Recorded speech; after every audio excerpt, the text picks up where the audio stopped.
Perkenalkan, saya Yoga Pangestu, mahasiswa Program Studi Pendidikan Guru Sekolah Dasar Fakultas Ilmu Pendidikan dan Psikologi Universitas Negeri Semarang dengan nomor NIM 240105030 dan nomor absensi 15. Pada kesempatan kali ini, saya akan sedikit memberi penjelasan mengenai apa sih bimbingan konseling itu dan mengapa harus ada sebuah bimbingan dan konseling. Dan tugas ini saya buat dalam rangka memenuhi tugas saya, mata kuliah saya yang diampu oleh Ibu Dr. Anda Sri Samiasi dalam mata kuliah bimbingan dan konseling. Nah, oke nih teman-teman. Yang pertama ada dari bimbingan dan konseling. Mungkin teman-teman pernah mendengar nih mengenai bimbingan dan konseling. Nah, di sini saya akan sedikit memberi penjelasan mengenai bimbingan dan konseling.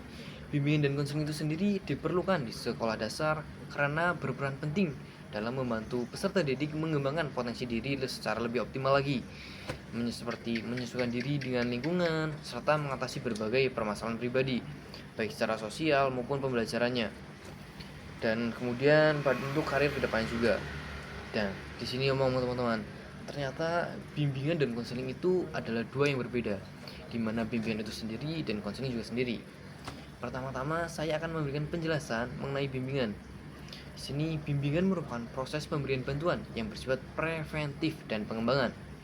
Jadi bimbingan ini bertujuan agar siswa mampu memahami diri mereka sendiri dan mengambil keputusan secara lebih mandiri dan tepat kemudiannya. Kemudian untuk konseling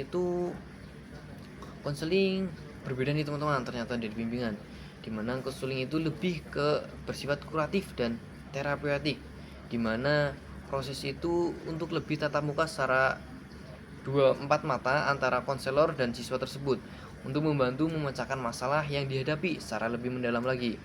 Tapi dari semua perbedaan yang sudah saya jelaskan ada juga nih persamaannya. Dan bersamaan dari keduanya itu bersama-sama bertujuan membantu siswa atau individu itu mencapai perkembangan yang lebih optimal dan kemandirian tentunya. Dilakukan oleh tenaga yang profesional seperti guru BK atau konselor. Dan perbedaan dari kedua tersebut berbeda pada cara pendekatan dan sifatnya, di mana bimbingan itu bersifat umum dan kelompok, sedangkan konselor lebih ke bersifat pribadi dan lebih mendalam dan berfokus pada pemecahan masalah individu. Dan yang selanjutnya ada dari tujuan bimbingan dan konseling yang bisa disebut dengan PK. Tujuan bimbingan dan konseling itu sendiri merupakan membantu peserta didik untuk mencapai perkembangan diri mereka secara lebih optimal dan memahami potensi dari kelemahannya, mampu mengambil keputusan secara tepat, serta menyesuaikan diri dengan lingkungan sosial, belajar, dan karir. Sedangkan fungsi BK itu memiliki fungsi berupa pemahaman, seperti membantu siswa memahami diri dan lingkungannya. Kemudian yang kedua ada sebagai pencegahan, di mana guru itu harus bisa mencegah munculnya sebuah masalah dari siswa tersebut. Dan yang ketiga ada pengentasan. Sedangkan pengentasan sendiri itu guru harus bisa membantu untuk mengatasi semua masalah yang tadi dari siswanya. Kemudian yang keempat ada pemeliharaan dan pengembangan. Di sini seorang guru harus bisa meningkatkan potensi dan perilaku yang ke arah positif daripada ke negatifnya nih teman-teman. Kemudian yang selanjutnya ada penyaluran, di mana guru BK ini bertugas untuk mengarahkan siswa dari jalur yang pendidikan atau karir yang harusnya sesuai dari minat siswa itu sendiri. Dan di sini selanjutnya ada untuk orientasi BK. Orientasi BK tersendiri berfokus pada pengembangan individu secara lebih menyeluruh, baik aspek secara pribadi, sosial belajar maupun karir. Dan selanjutnya ada asas-asas BK. Asas-asas BK itu meliputi atas kerahasiaan, kesukarelaan, keterbukaan, kemudian kegiatan dan keahlian yang menjadi landasan etis dalam pelaksanaannya. Sedangkan yang terakhir itu ada untuk prinsip-prinsip BK. Prinsip-prinsip BK ini menekankan bahwa layanan BK harus berpusat pada peserta didik, bersifat individual, berkesinambungan, berorientasi pada norma dan nilai yang positif dan dilakukan secara profesional dan terencana. Kemudian untuk yang ketiga itu ada landasan bimbingan dan konseling ya teman-teman. Dan ternyata landasan bimbingan dan konseling itu terbagi dalam beberapa aspek, di mana yang pertama itu ada landasan filosofis. Nah, landasan filosofis itu merupakan seperti berdasarkan dari pandangan teman-teman, dari pandangan mengenai hakikat manusia yang mampu berkembang secara utuh. Dan yang kedua ada landasan psikologis. Di sini landasan psikologis sendiri berdasarkan teori perkembangan dan perilaku manusia. Dan yang ketiga ada landasan pedagogis. Landasan pedagogis itu sendiri berkaitan dengan proses pendidikan yang mampu membantu perkembangan peserta didik. Nah, yang terakhir nih teman-teman, ada dari landasan yuridis. Landasan yuridis sendiri itu berdasarkan dari peraturan dan kebijakan pemerintah tentang pendidikan dan layanan BK di sekolahan. Ternyata ada lagi nih teman-teman, yaitu dari kedudukan BK.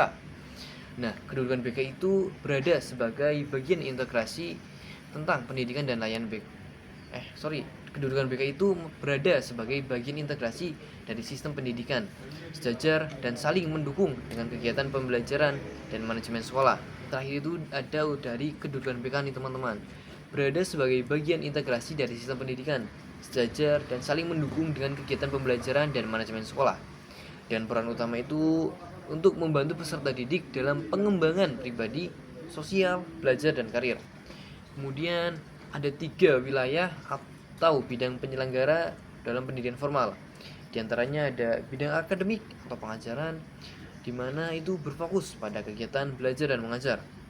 Kemudian yang kedua ada bidang administrasi dan manajemen pendidikan, yang mengatur jalannya operasional secara sekolahan. Serta yang terakhir ada dari bidang layanan khusus, yang mencakup layanan BK untuk menunjang keberhasilan proses pendidikan secara lebih menyeluruh. Dan kemudian ada materi selanjutnya mengenai keunikan tugas guru dan konselor. Keunikan tugas guru dan konselor ini terletak pada fokus dan pendekatan mereka terhadap peserta didik. Di guru itu berperan utama dalam proses pembelajaran akademik, yaitu menyampaikan materi pembelajaran, menilai hasil belajar, dan mengembangkan kemampuan kognitif siswa. Sementara konselor itu berperan dalam pengembangan pribadi, sosial, belajar, dan karir siswa melalui layanan bimbingan dan konseling yang bersifat lebih ke arah individual, belajar, dan karir siswa melalui layanan bimbingan dan konseling tentunya yang bersifat lebih ke individual maupun kelompok. Meskipun memiliki tugas yang berbeda nih teman-teman dari bimbingan dan konseling, ternyata dari semuanya itu ada keterkaitan, yaitu guru membantu siswa mencapai prestasi akademik, sedangkan konselor membantu mengatasi hambatan pribadi atau sosial yang dapat mempengaruhi keberhasilan belajar. Dengan demikian, guru dan konselor saling melengkapi dalam mewujudkan tujuan pendidikan secara lebih menyeluruh, yaitu membentuk peserta didik yang berpengetahuan, berkarakter, dan mandiri. Kemudian ada materi selanjutnya nih teman-teman, mengenai pendidik abad 21, khususnya guru BK yang memiliki karakteristik pribadi seperti empati, integritas, dan tanggung jawab. Kemudian keterbukaan dan kepedulian terhadap perkembangan peserta didik.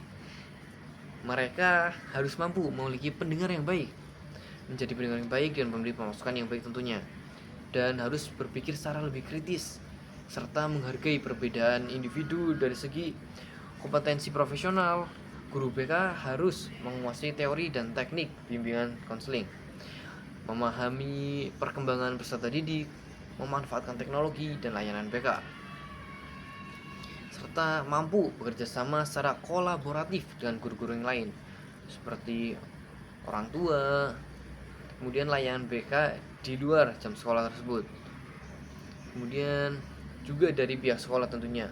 Selain itu, kemampuan komunikatif empatik sangat penting nih teman-teman.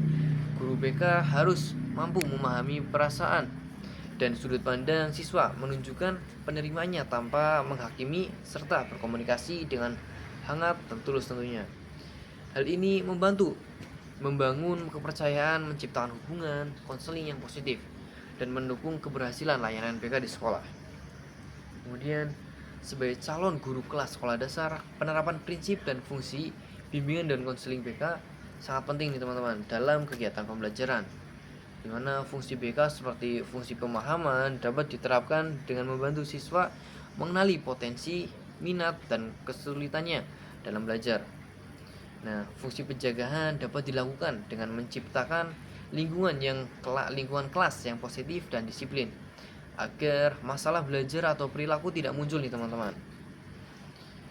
Dan lingkungan kelas menjadi lebih positif dan disiplin, agar masalah belajar dan perilaku yang buruk itu tidak muncul kepada siswa-siswanya. Nah, fungsi pengentasan diwujudkan dengan mewujudkan perhatian khusus dan dukungan kepada siswa yang mengalami kesulitan belajar atau masalah pribadi.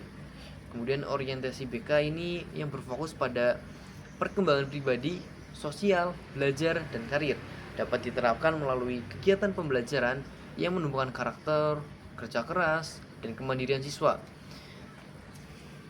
Kemudian